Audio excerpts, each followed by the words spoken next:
आज या ठिकाणी आपण सर्वजण एवढ्या मोठ्या संख्येने उपस्थित आहोत।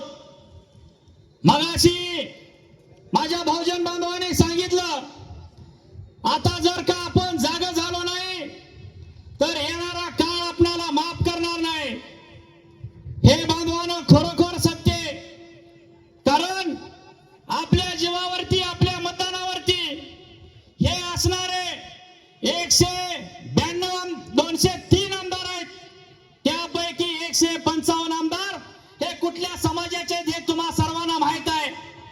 तुम्ही कुठल्या तर एका असणाऱ्या बहुजन समाजाच्या नेत्याला तुम्ही येऊन टार्गेट करता, त्यावेळेस तुम्हाला निवडून येण्यासाठी सत्ताधारी पक्ष चालतो, परंतु त्या सत्ताधारी पक्षामध्ये असणारे आमच्या बहुजन समाजाचे नेते बावनकुळे साहेब यांच्यावरती ज्या वेळेस एक मराठा समाजाचा नेता त्या ठिकाणी त्यांच्यावरती मोठमोठ्या पद्धतीने टीका टिप्पणी करतो, आणि त्यावेळेस मात्र या असणाऱ्या सत्ताधारी पक्षातील काही मराठा समाजाचे आमदार मात्र त्या ठिकाणी बहुजन समाजाच्या माणसावरती टीका टिप्पणी करत असताना तुम्ही मात्र मूग गिळून गप बसलेला आहेत। या असणाऱ्या पहिल्यांदा तुमच्या असणाऱ्या वाक्याचा मी निषेध करतो। अरे बहुजनाची पोरं म्हणजे काय पाला पाचोळा वाटलं काय? अरे तुमच्या ताटामधलं आमच्या ताटामध्ये होतं ते पण तुम्ही हिसकावून घ्यायला लागलाय। मगाशी कुणी तर सांगितलं, याच असणाऱ्या सातारा जिल्ह्यामध्ये ओबीसीचे जिल्हाध्यक्ष पद असताना सुद्धा त्या ठिकाणी कुणबी दाखला संध्याकाळच्या 7:30 वाजता सबमिट काढण्यासाठी त्या ठिकाणी दिला जातो, आणि सकाळी 10:30 वाजता त्या ठिकाणी दाखला मिळतो, आणि आमच्या एखाद्या ओबीसी भगिनीचं त्या ठिकाणी राजकीय पूर्णपणे हत्या केली जाते।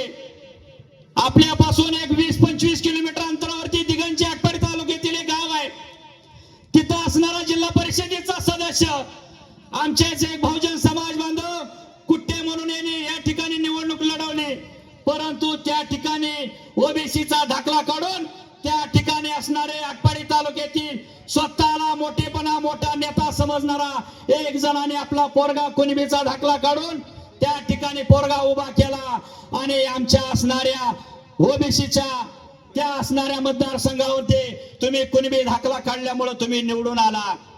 मगाशीच आमच्या असणाऱ्या जगुभावने सांगितलं, या असणाऱ्या मसवडची परिस्थिती काय झाली होती।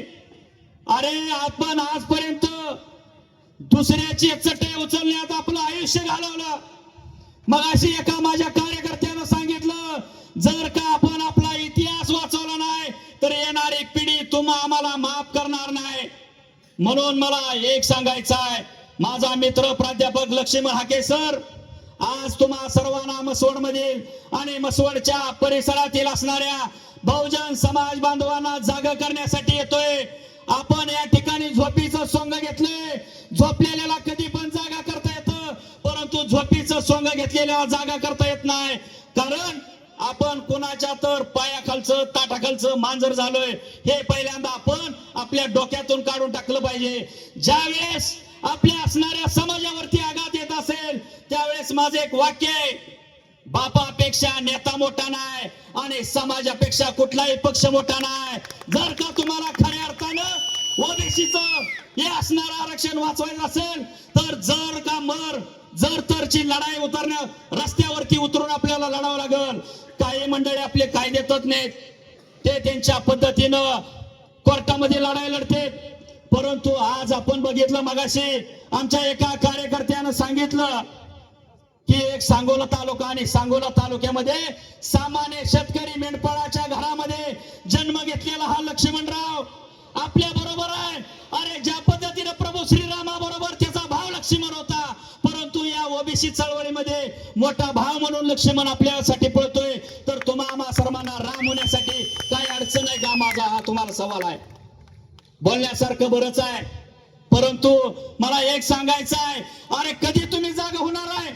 आज जर एखाद्या पक्षाची तर सभा असती तर या ठिकाणी त्या पक्षातील त्या असणाऱ्या एखाद्या मोठ्या नेत्यानं जर सांगितलं असतं माझा कार्यक्रम आहे तुम्ही इथं या, तर इथं चमचगिरी करणाऱ्याची संख्या जास्त झाली असती। परंतु आज तुम्ही या ठिकाणी आलात तेवढ्यानाच फक्त आरक्षण पाहिजे का असा माझा सवाल आहे. परंतु या असणाऱ्या ओबीसी बांधवावरती अनेक पद्धतीचं हल्ला होते आणि त्याच्यामधून ज्या पद्धतीनं चिखलामध्ये एखादं कमळ उगवतं त्याच पद्धतीनं या असणाऱ्या ओबीसीच्या गरीब कुटुंबामध्ये हा लक्ष्मण आपल्यासाठी पळतोय. आपण फक्त त्या लक्ष्मणाच्या हातामध्ये हात द्यायचा आहे आणि 1 तारखेला जे मुंबईमध्ये मोर्चा काढणार आहेत त्यासाठी आपणा सर्वांना जाग करण्यासाठी या ठिकाणी लक्ष्मणराव येते. मला सांगा कशासाठी त्या लक्ष्मणरावना पडले? ओबीसी ओबीसी म्हणजे असं काय आहे? अरे आज जर आपण या ठिकाणी ओबीसी म्हणून जर घरी झोपलो तर आपल्या असणाऱ्या मुलांचं मगाशी जगोबावने सांगितलं तसं अरे आपलं आता आपण ज्या कॅटेगरी मधून आपण अर्ज भरतोय त्याच कॅटेगरीमध्ये आपल्याला नोकरी मिळणार आहे. आपण जर ओपन मधून अर्ज भरला तर आपल्याला ओपन मधूनच नोकरी करावी लागणार आहे. 342 जातींचा समावेश ओबीसी मध्ये होतोय.